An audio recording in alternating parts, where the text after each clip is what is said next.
Welcome back, everyone, to your favorite movie review channel. You know it is Peter Man, the lovely host of Man Cinema Reviews, coming at you. Today we're going to be tackling the latest provocative political drama, and that is Civil War.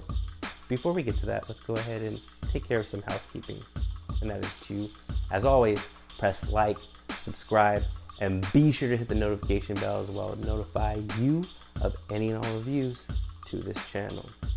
For my day ones and my new subscribers, as always, thank you very much for choosing Man Cinema Reviews. You made the right choice. Let's go. In a dystopian future America, a team of military embedded journalists race against time to reach Washington, D.C.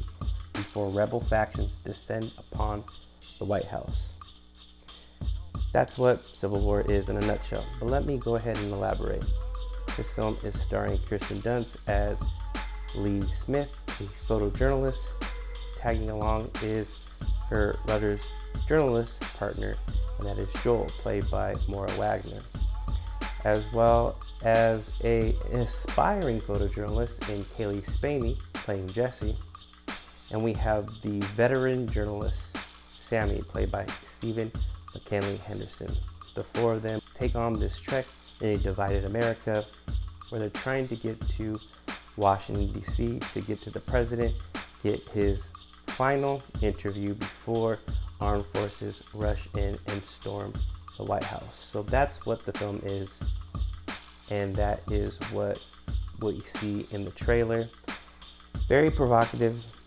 Going into it, I thought it was going to be very controversial politically, but it is surprising how a visionary director like Alex Garland, who has made films of the sci-fi and horror ilk, Ex Machina, following up with Annihilation, and the very polarizing Men, which came out a couple years ago and ended up on my top 20 list.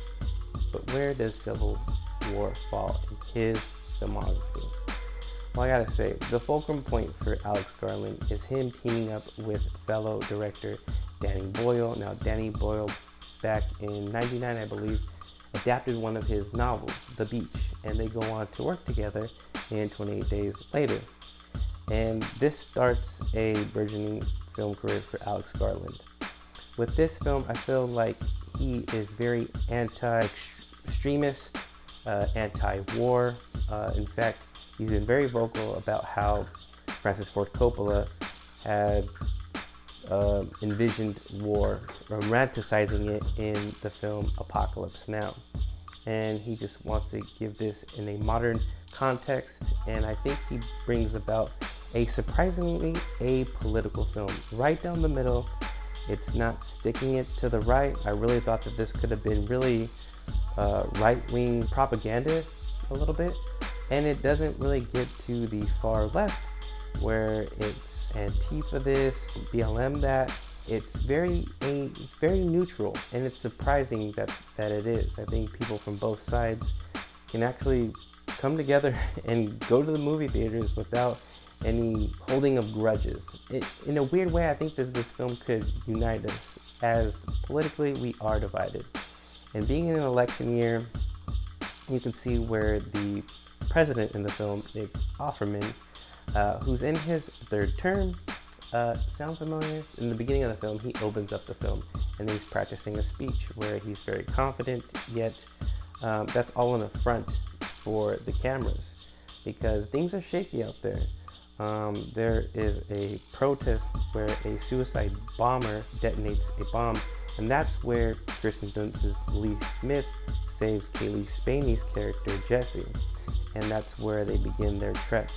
They're going behind enemy lines trying to get to the president, but they meet colorful characters along the way, get into some sticky situations, and this is where the film really stretches its budget. Alex Garland knows how to capture sequences, and because this film is centered around photojournalists, I think visually it's very stunning. The aesthetic of how we move with the camera and the way things are captured. The violence is captured the same way that you would capture a photo with a photojournalist. I think that this is what this film is about. It's capturing moments, capturing events that can be very brutal and depicting of warfare like we've never seen before. And I think that with A24's backing, Alex Garland is very confident as a filmmaker. I think Civil War is one that is a conversation starter for sure. And I saw it amongst my friends. Me and the homies went to go and watch this film and had a great time afterwards, just starting up a conversation piece that Civil War is. Going out for drinks and dinner afterwards and talking about it just kind of seared in my mind how important a film like Civil War is.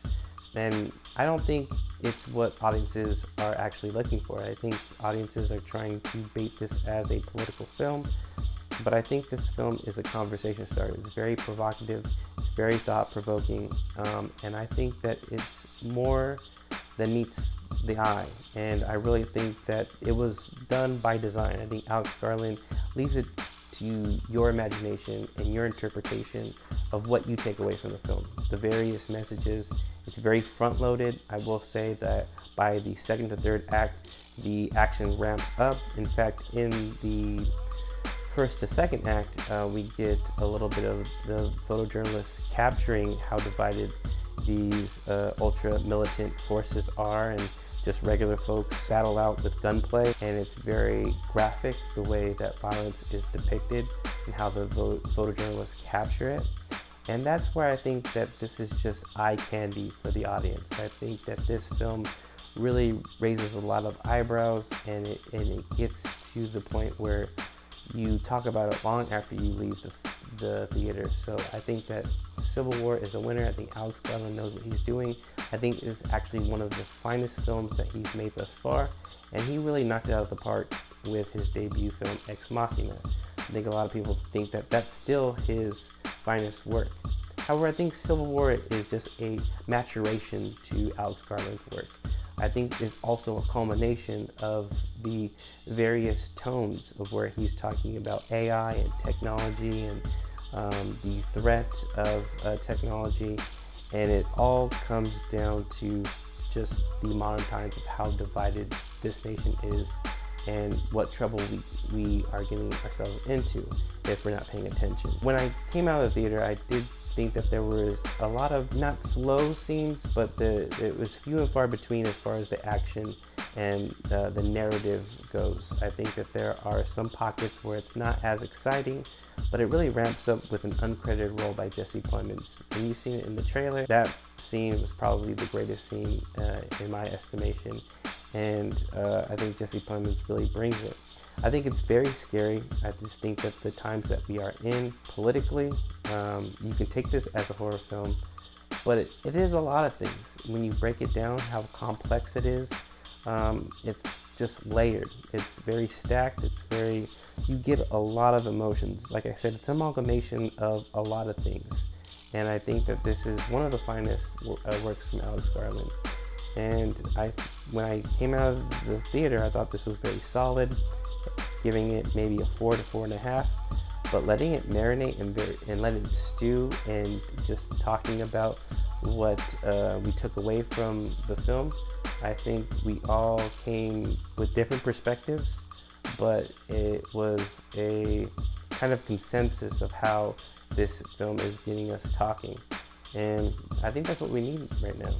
Civil War is a winner, and I will give this a full-fledged 5-star review. Hey, what did you think of this film? Let me know down in the comments down below, and we'll see you on the next one. Stay safe, but stay tuned. This is Man Cinema Reviews.